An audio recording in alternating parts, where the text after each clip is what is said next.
One of the things I fast discovered working for a Prime Minister is that much of your day is consumed looking after the urgent and the difficult issues that, if they were less complex, would have been dealt with by a department or indeed a minister's office. The fact that they ended up in the Prime Minister's office, on the Prime Minister's desk, meant that they were hard, or worse, they were intractable. And almost always they had become urgent due to the buck passing of others to go all the way up the line to the Prime Minister. In the media too, often it's the day's latest crisis that occupies the news cycle, so that the important issues get passed over because something more urgent takes our attention. Like the recent deaths of young people using drugs at so-called music festivals. I think they're drug festivals with a bit of music, but, anyway. And the debate then we had about pill testing. We focused on it when the deaths occurred, but the news cycle moved on. And now that I think this is an issue that deserves a closer look, I want to come back to it tonight, particularly as we are seeing two elements of debate emerge. Some, as you know, are saying it's time to just accept the reality that more and more young people are doing drugs, so let's test them and let them use the drugs safely. That's the harm minimisation route. And last week, Sydney's Daily Telegraph newspaper even had claims of parents allowing their children to use cocaine in the family home. Then there's the alternative approach, a zero-tolerance approach, much like the Howard government's tough on drugs strategy that's now being looked at again, as many people with first-hand experience of the drug issue are saying that the lenient approach has failed. And we need to go back to policing, drug education, and appreciate that it's the harm minimisation that's failed. Joining me tonight are two experts in this area, former New South Wales police officer and community campaigner Pat Daley, and the Daily Telegraph's parenting expert and author, Dr. Justin Coulson. Gentlemen, thank you very much for your time. Pat, I'm going to start with you. You're saying that cocaine use is being normalised. How so? Well, it's becoming normal because we're using the phrases party drugs, recreational drugs. It's just being accepted in the community, particularly in high socio-economic areas. And we have to call it out more. We have to send a message that drugs are dangerous and that if we normalise drugs, it's going to be a bad step for the community. Dr. Coulson, I mean, it's pretty tough to be a parent nowadays. You can give them all the messages you like to say that these are drugs you shouldn't go near, not even once. We know of many young people who often, on the first time they've tried some of these substances, have ended up in hospital or worse, they've lost their lives.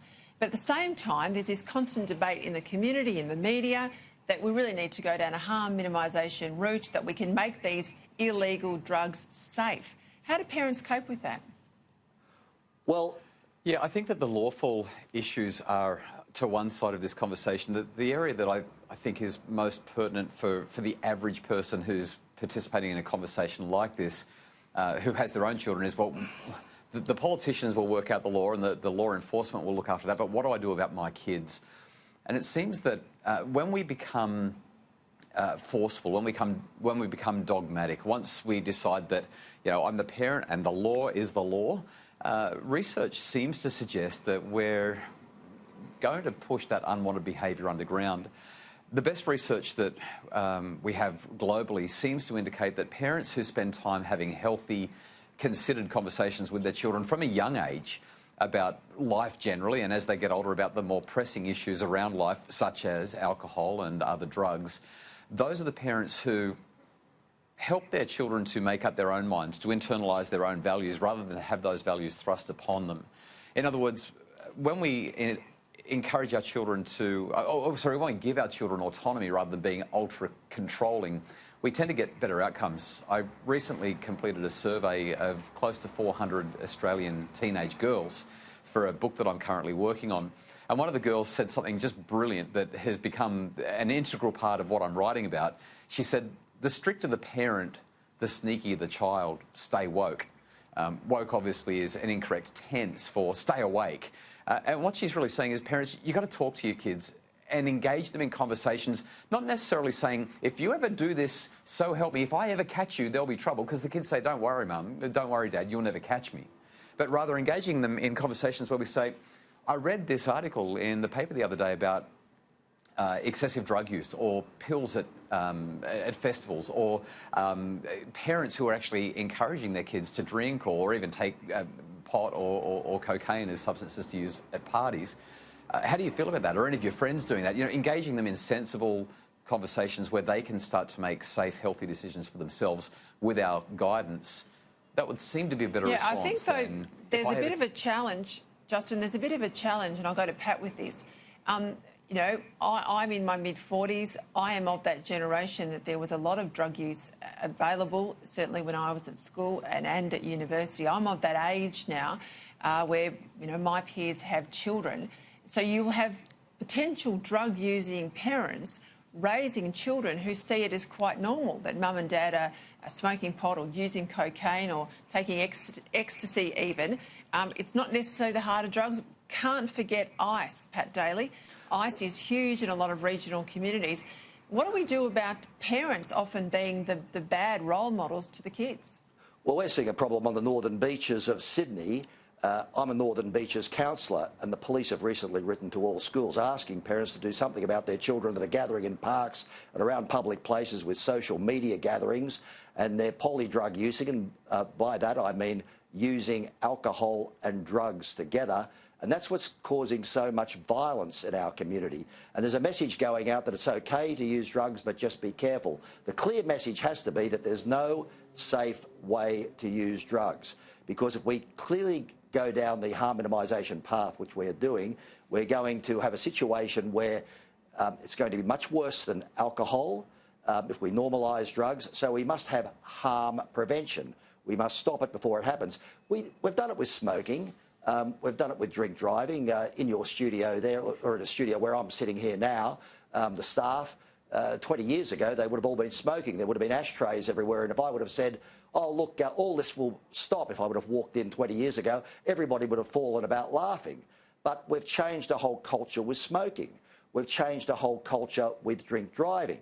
And we can do the same with drugs. We just have to have the resolve. So I'm formally calling on Prime Minister Scott Morrison tonight to revisit the Howard strategies of tough on drugs. That's education, rehabilitation and enforcement, and to get back on track to do something about calling out the drug issue and sending out a clear message that we really have to do something about challenging communities and assisting the police, who are now doing a very good job. When I was in the police, I saw the New South Wales police blown apart by drugs in the late 70s and 80s. We all know what happened with the CIB, with corruption and the like, but the police are now have tidied up their act. They're doing a great job in trying to call it out. We've seen operations in recent weeks in Sydney where they've simply been standing on street corners catching cocaine dealers.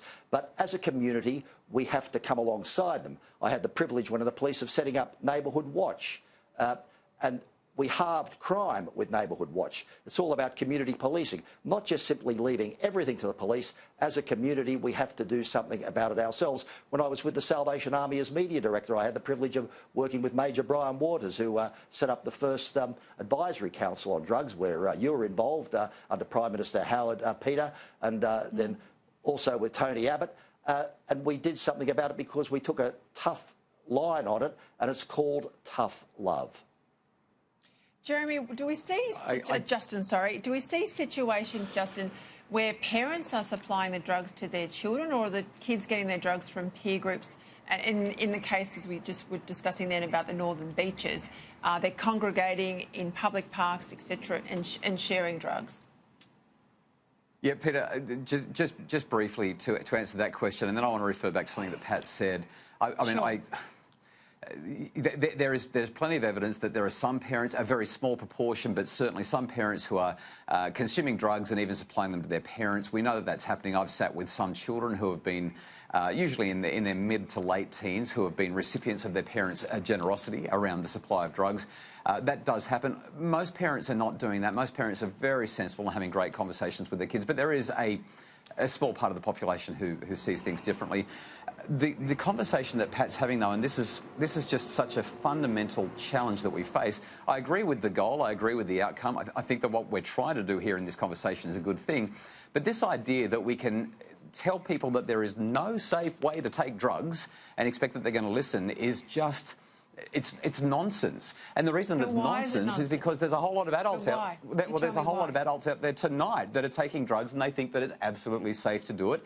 In fact, they do it consistently. There are high-performing people who work in professional places right now who are taking drugs, I'm sure, as we speak.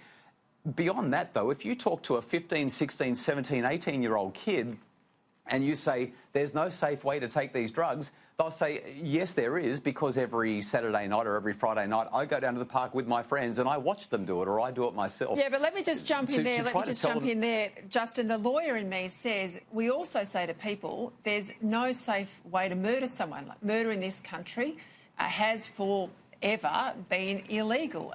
You go back to when Adam was a boy. Our humanity has been murdering people all the way through. We've always held that to be something that is not allowed. We've always had laws against it. It still happens. Peter, I'm not saying that we shouldn't try to stop the drug use. But we still fight. Same thing with rape. If you said to a young boy or young girl going out on a Saturday night, you know, you must have consent. You need to be very alive to the issues surrounding rape. Young people don't stop having sexual relationships. But, of course, we have a legal line there that we don't want them to cross. I don't understand why we can have a legal line with murder and rape, but because it's drug use, we don't have a legal line. Well, they're fundamentally different in a variety of ways. But let's be clear. I'm not arguing that there should not be a line. I absolutely, deeply believe that we need to do something, and I applaud Pat's call that we go back to policies that may have some impact. When we look at the data around this, the data is really confusing globally and in this country. So we need to be careful there. But if I address your specific argument, and that is that, you know, drawing this line in the sand, you can't tell a 15-year-old who's been drinking every week for the last 12 months that there's no safe way to do it, because they've not had any harm come to them at all as far as they can see. They've been going out and getting absolutely plastered with their buddies every Friday night and having an absolute ball doing it. Same with most of the kids that are going to the why can't we tell them can I just come in there? Why can't we tell them, Justin, that it's the law? It doesn't mean that it's safe. Why can't we tell them that it's the law? No, well, absolutely. So we need to tell them that it's not safe, and we need to tell them that it's the law. We say to them, the law on murder is this. The law on rape is that. If we expect them to obey the law, murder and rape are totally different to drug use. There's no correlation between those two things. I disagree. If you look at drug use and antisocial behaviour, they often go hand in glove. Pat Daley, do you want to respond? They do often go hand in hand, but often they don't. There are many people who drink and take drugs that don't do anything antisocial, and they do it fun. Now, I'm not defending them. I'm not saying it's right. I'm not saying it's good. I want to be clear on that. I think that it's a blight on society, and I want something done about it as much as both of you. But the idea that we can ram it down people's throats and say it's not safe doesn't work, because they're doing it every weekend and they believe it is safe. We need a better strategy. But to use alcohol as an example is really not appropriate, because alcohol is legal, and we're seeing a great deal of, you know, I have a drink myself, I'm not being self-righteous, but we have to understand that if we normalise drugs, it's going to make alcohol look like an afternoon tea party, because with the salvos, I saw at the front line and people in addiction, and they say to a person, don't normalise drugs. You see where drugs are involved in family units, whatever, that where there's addiction, it comes first, second and third, and kids come a very poor last. At any one time, there's over 30,000 homeless children on our streets, and the vast majority of those are fleeing homes where there's addiction. We see the knock-on consequences of this. It's horrific. We see the drug ice. If we're going to normalise drugs, are we going to normalise the drug ice, which is now devastating regional communities, particularly with Indigenous communities? The horrors of this really have only just started. So if we continue to go down this normalisation path, what we're saying is we should have prevention. It's better to prevent it and not to minimise it. Harm minimisation started under Neil Blewett when he was Health Minister under Bob Hawke, when they were combating HIV. And that was something that evolved but there are unintended consequences when we have needle distribution centres and like in methadone clinics and injecting rooms. Pat, I need to interrupt you for a sec. You're mischaracterising the remarks that I'm making. I'm not saying that we should go for harm minimisation, nor am I saying that we should legalise or normalise any of this. I'm actually saying precisely the same thing as you, except for the fact that I'm suggesting that when we try to ram a message down that there's no safe way to do this, when we try to tell people what they can and can't do and their experience is different, it goes over their head and we actually don't make any progress. We need to have much more nuanced, much more effective ways of letting people know that what they're doing is causing harm to themselves and others, because the ones who are doing it are not going to buy the message. We need to communicate with them. I'm going to have to leave it there. Yeah, can I just say... Yeah, OK. Pat, very quickly, I'm going to have to go. OK. Justin, I might say that, yes, education is the way to go. There's no doubt about it. We have to take away the demand. We can't arrest our way out of this, but enforcement certainly is an arm of it, and rehabilitation. I call on the government again.